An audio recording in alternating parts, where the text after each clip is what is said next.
A very good morning, dear global citizen, from wherever you are watching Morning at 10 TV from. Is it China, where 99,000 cases of COVID-19 have been registered? Or is it Russia, where there are some over 10 million cases of COVID-19? It does not matter where you are watching us from. Please welcome aboard.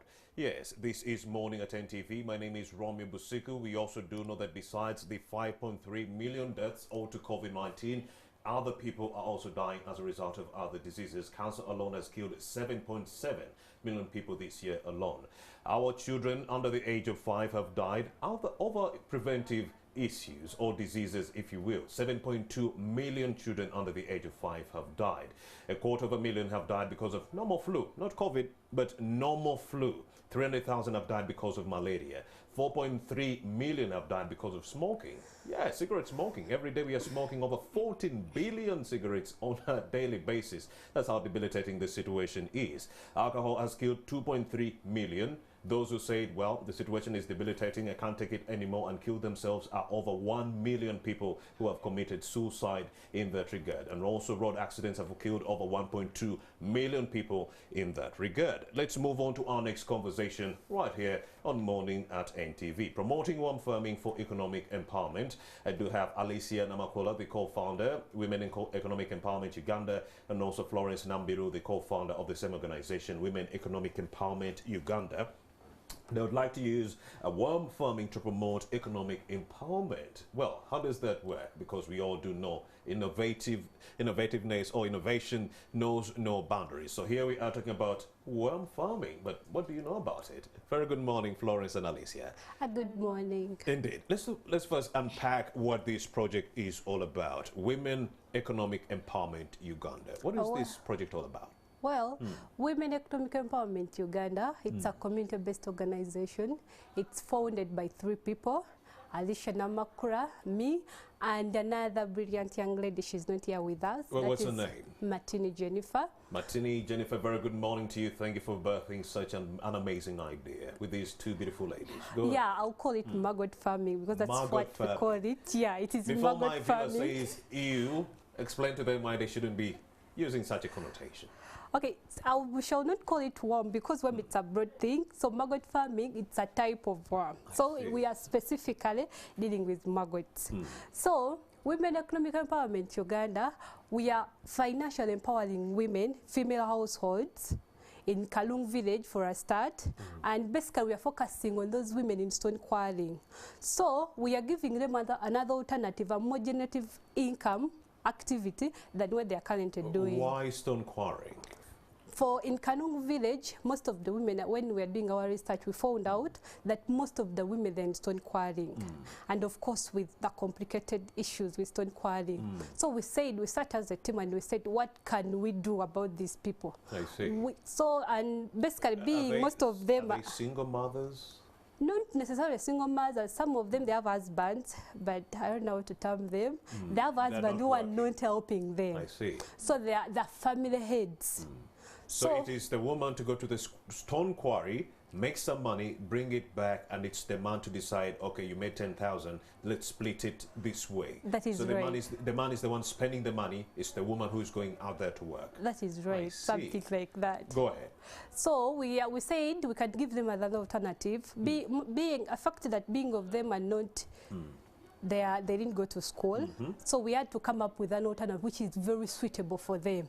So that's why we come up with maggot farming.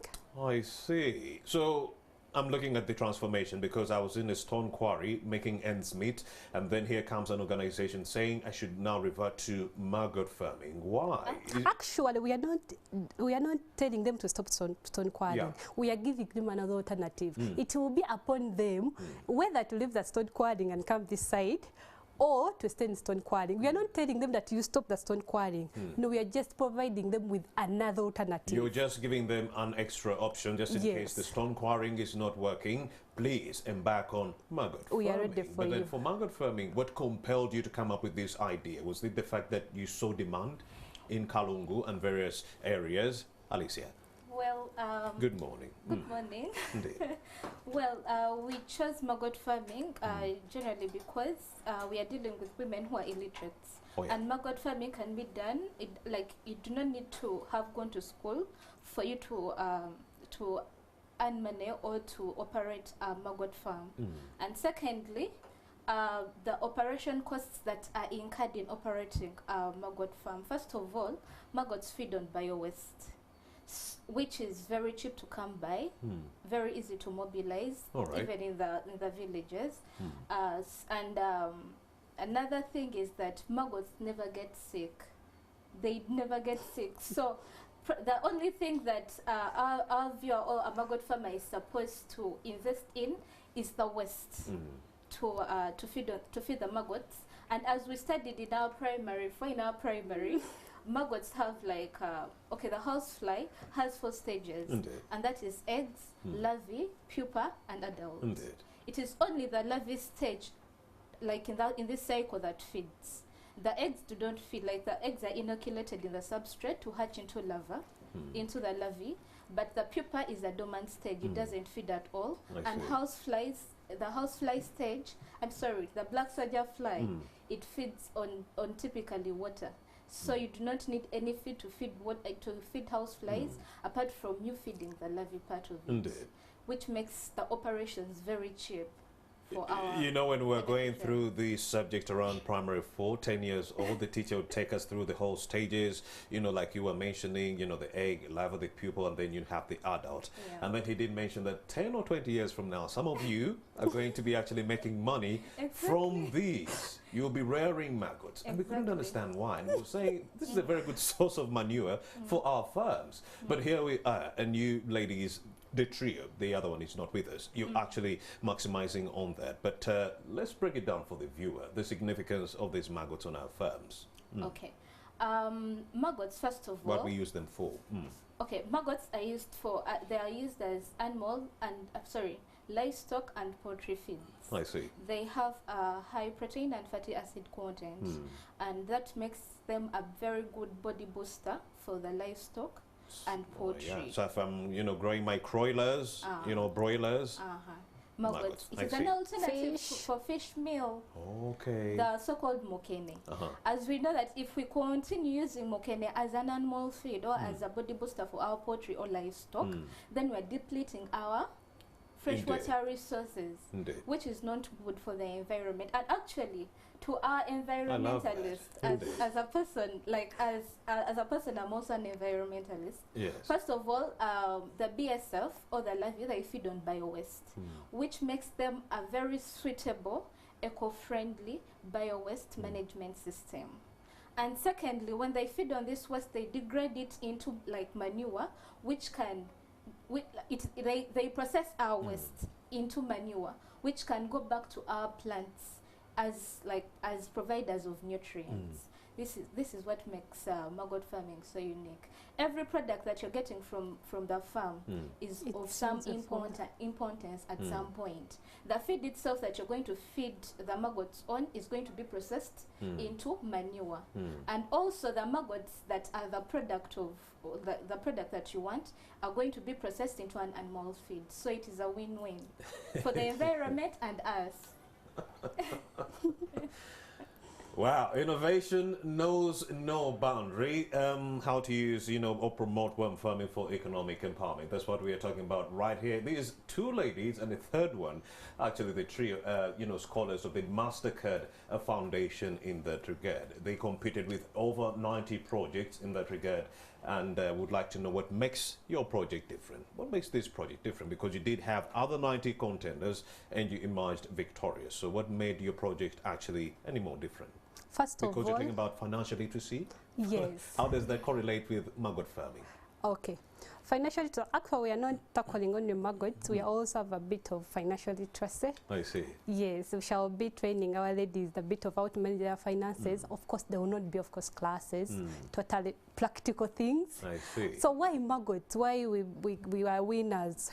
Because we competed with over 90 all over the world, not only in Uganda, it's all over the world. First of all, maggots, they have a very large market. In fact, it is a virgin market in Uganda. You don't say. Yes, it's a virgin market. So, and another thing, the problem we are tackling is, yeah, you can all see it. It's a real problem. And another thing, you can add. To add on from what she's saying, why we want this funding, I think as a team, it is a diverse team. I see. I did biotechnology, which makes me the chief operations manager of a project. All right. So it makes me the best, not the best operator in the field of maggot I like farming. that. You guys have fun, executing this. I can see already. Yeah, and then our colleague who is not here, she did economics, and she's good at managing our Financial finances, literacy, right? right. And she did software engineering, and she's actually the one who developed for us our website. She manages our communication via she does everything that is digital, and she's our sales personnel. And secondly, I think the idea itself is unique, most especially here in Uganda. As my colleague said, the market size for animal feeds here in Uganda is very large. And if we are targeting financial empowerment of women, we have to deal in something, you have to make them deal in something that has a large market or something that has high demand, and that is animal feeds.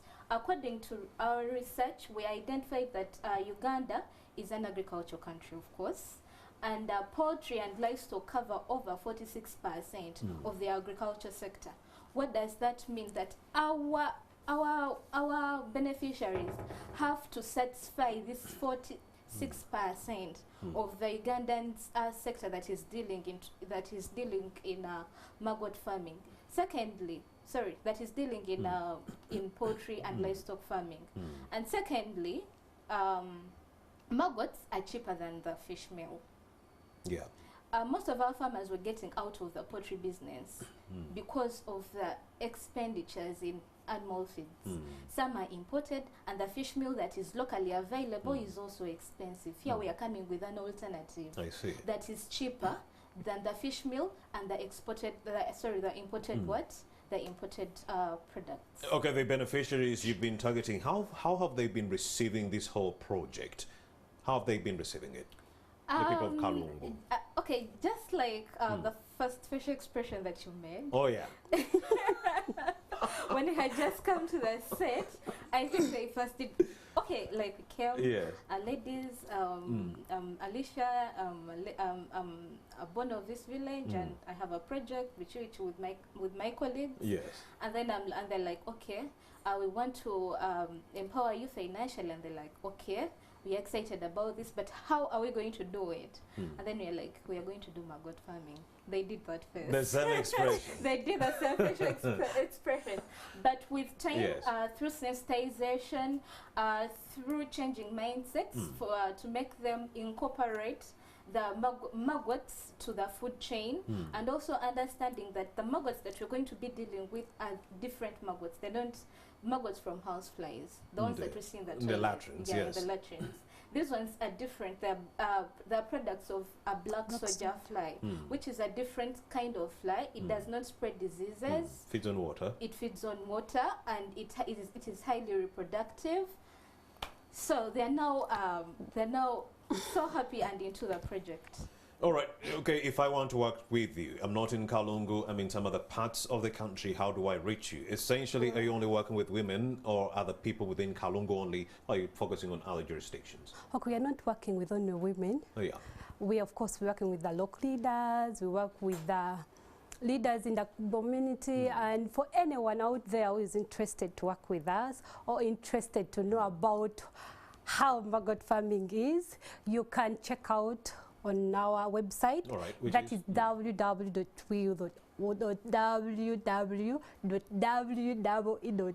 That is wiu.org. That's our website. You can follow us on Twitter.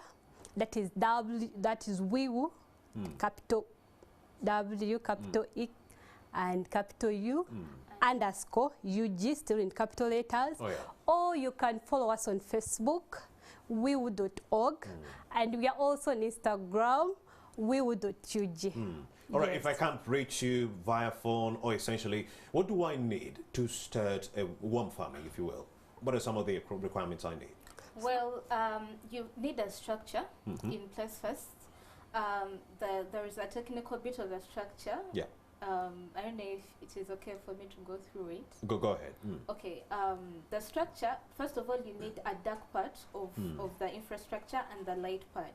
I see. The light part, it's where we are going to put cages, our BSF cages, the fly cages. All right. These flies are usually active when there is a lot of light, and they give us eggs when there is light. So they mate better during light. During light. I see. Yes, that's why we put them in the section that has a lot of light.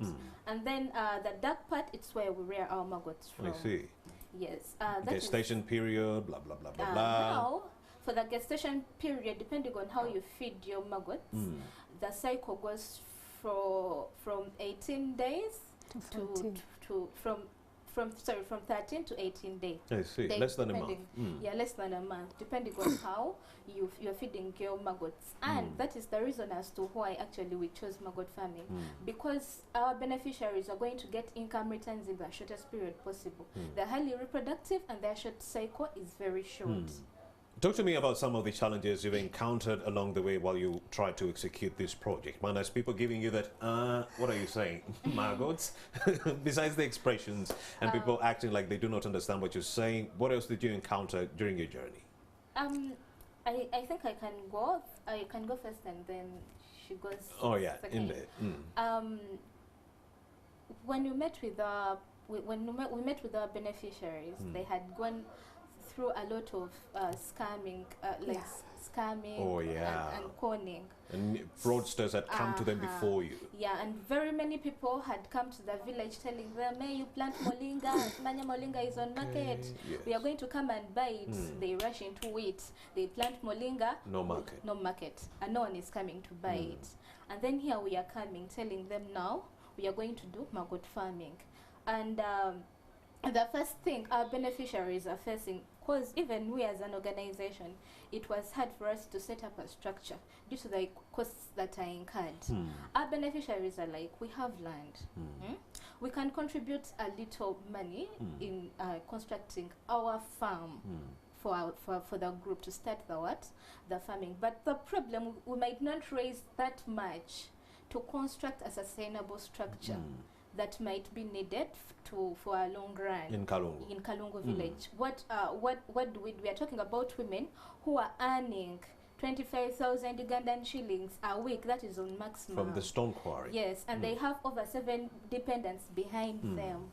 And it's not sustainable. You're telling them to raise something like 3 million to put up a structure, and then you start maggot farming. As an organization, you are giving them free seed levy, of course. But then that does not count as compared to the structure. So that is one of the problems that we have faced, but we are trying to pull strings here and there to see that we manage it. I don't know if my colleague has anything to add. Do you have anything to add on to that? What advice would you give to other young people who are out there who are seeking to find or create work? Okay, first of all, if you're looking forward to create work, don't just rush into it. First, do research about it. Know something in depth before you start it. Not just, someone, my friend told me this business can work. What do you think? I think I can invest in it. No. First, take your time, research about it. We took almost a year searching about this. We didn't, not something we just jumped into it. We took time, we researched about it, everything, and we said, yeah, this can work. And another thing, if you're looking for a job, well, it's good, but if you have the ability to do your own stuff, it's better. And another thing, if you have your degree, I did my bachelor's in something, it's better if you take a practical course, a practical bit of it, you add on your skills. Yeah, it can be better if you're looking for a job. Are we only in Kalungu? What are the efforts in the offing to ensure that you traverse the other districts in the country? Okay, for now, we decided to start with Kalungu because it's a startup. We said let's first start with Kalungu. But in 5 years, if God willing, and we hope we will, we have plans of going to Tambala. We have plans of going to Mayuge. So, but for now, we have to first make it success. Yes. You're coming to the Western and Eastern region in Mali. We need to be seeing you there. Yeah, but for now, let's first concentrate in Kalungu. We boost it there. Then before we shift to other regions. All right, let me talk to you about the Social Venture Challenge. How do you plan to use the support that you received from the Social Venture Challenge? Was it the first time you participated? How did you take part? For the Social Venture Challenge, actually we received our first disbursement. Yeah. And with that, we have already constructed our demonstration farm. Amazing. And next week, by next week, we shall be breeding. When we start breeding, after we have all the stages of the cycle, the eggs, the larvae, the pupa, and the adults, then we shall call on our beneficiaries to initiate the training. Indeed. Yeah. So with this funding, we hope to start with a demonstration, like Women Economic Empowerment Uganda is going to start operating in Kalungu village. If I may say, it is already operating. Yeah, yes. In Kalungu village. Yeah, that is what we're going to use. All right, ladies, we have some 2 minutes left for us to crown this show. I'm going to give you a minute so that you can give your last pointers to the young people watching the show and also herself. Go ahead.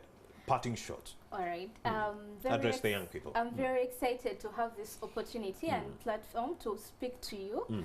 As a young person, I encourage you to always keep motivated, keep pushing. I know there are several things that are going to always keep you down, but only people who are going to come out winners are the ones who are going to stand up and run. Secondly, I can't leave this show without extending my gratitude to the MasterCard Foundation. Amazing. To the local leaders and the beneficiaries in Kalungu village. My Superman and Wonder Woman, my parents, who gave us land to start operation. Indeed. My relatives, I love you so much. My friends, I love you so much. And St. Stephen's Church, may God bless you. And the president of this country is watching. Yoweri Kaguta Museveni. What kind of help do you need him to accord you moving forward? Oh, wow, this is exciting. Though His Excellence, Yoweri Kaguta Museveni, we kindly request you to please help our women in stone quarries to at least set up their farms. Indeed. Because they're finding that a problem. Indeed, because you have to secure land first. They have secured land, they have their own land, yes, but they want to be helped with the construction. If you can do that, Mr. President Claudian Paul coming in from the Women Economic Empowerment Uganda. Lastly, you're talking final parting shots before we wrap up this conversation. Speak to the young people watching. You can also speak to the president and the powers that be. Okay. Indeed. First of all, thank you for hosting us. A pleasure. Young people out there, never get demotivated. Maybe we didn't tell you, we tried 3 times and we are failing. We applied 3 times and we are failing. But every time we failed, we said, now what was the problem? We went back to the drawing board. We had to come up with something. We said, now what's wrong? Until we won. So never give up in life. Never give up in life. So that's the advice I'll give them. Of course, I appreciate Resolution Project, our #1 founder for this project, and then MasterCard, and then also, of course, I can't forget my mom. I love you so much. Thank you for being a wonderful woman. And our teammate, Jennifer Martini, you're such a wonderful teammate.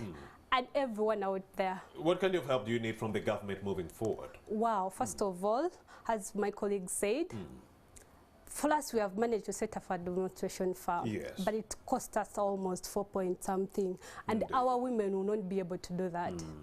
So they have the land is ready, it's there, but now the money to set up their demonstration farm. For us, we shall not be able to do it for them. We are going to give them the training and then the seed levy.